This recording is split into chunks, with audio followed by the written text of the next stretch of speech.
नमस्कार शेतकरी बंधूंनो, मी वैभव पोतेकर। आजचा माझा पहिलाच यूट्यूब व्हिडिओ आहे। तर या ठिकाणी आपण तुम्हाला आज मी का उभा आहे तर त्याचं कारण असं आहे की या ठिकाणी आपण आल्याच्या प्लॉटमध्ये बघत आहोत। तो 4 फुटाची उंची आहे। तर या ठिकाणी पानांवरती असणारं ग्लेझिंग आहे, त्यानंतर शेंडा आहे, अतिशय उत्कृष्ट पद्धतीनं आहे। त्यानंतर तुम्ही जर खाली बघायला गेला तर इथं बांडे आहेत किंवा इथं जे कोंब आहेत हे तुम्ही कोंब बघू शकता, किंवा खालचे हे नवीन येणारे एवढे उत्कृष्ट आलेत, एवढे निरोगी आहेत की या ठिकाणी करप्याचं प्रमाण खूप कमी आहे।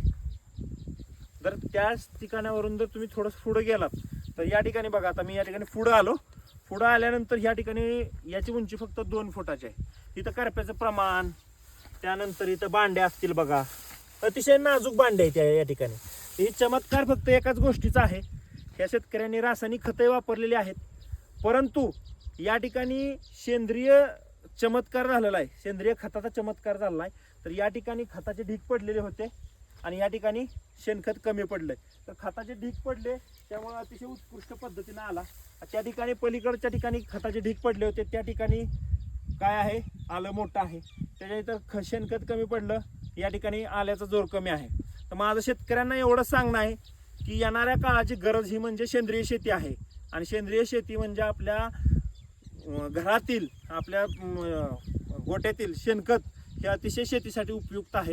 हे शेणखत शेतीला पोट भरून द्या। येणाऱ्या काळामध्ये ही आपली काळी जमीन आहे हे आपल्याला अतिशय भरभरून देणार आहे। त्यामुळे हे डिफरन्स दाखवण्यासाठी फक्त मी हा केलेला आहे। तर हा व्हिडिओ बघितल्याबद्दल सर्वांचं धन्यवाद। चॅनलला सबस्क्राईब करावा, अशाच पुढं या ठिकाणी व्हिडिओ तुम्ही बघत चाला।